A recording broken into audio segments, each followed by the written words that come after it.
Recorded Books presents an unabridged recording of The Moonstone by Wilkie Collins, Part 1, The Loss of the Diamond, narrated by Patrick Tull as Gabriel Betteridge, and featuring Ian Stewart as the unnamed relative. This performance is copyrighted 1989 by Recorded Books, Incorporated. When Lady Verander's wicked brother finally dies, he leaves behind an amazing legacy.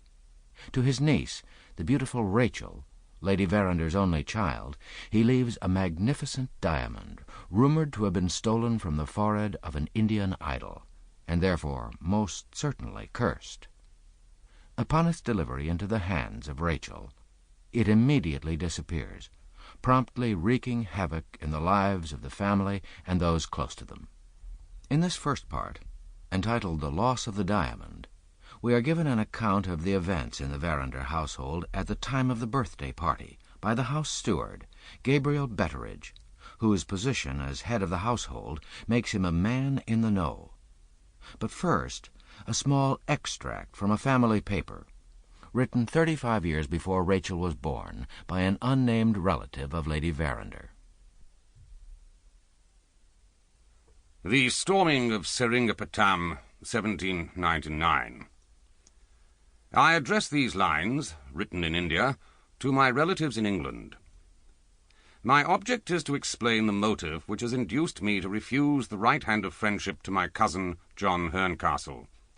The reserve which I have hitherto maintained in this matter has been misinterpreted by members of my family, whose good opinion I cannot consent to forfeit.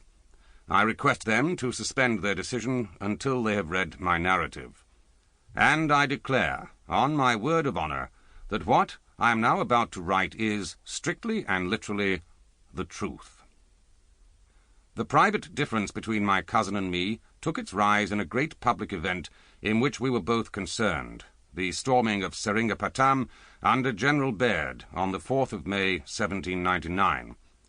In order that the circumstances may be clearly understood, I must revert for a moment to the period before the assault, and to the stories current in our camp of the treasure in jewels and gold stored up in the palace of Seringapatam.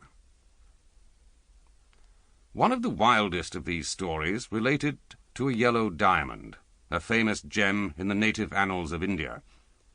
The earliest known traditions describe the stone as having been set in the forehead of the four-handed Indian god who typifies the moon. Partly from its peculiar colour, partly from a superstition which represented it as feeling the influence of the deity whom it adorned, and growing and lessening in... Sample complete. Ready to continue?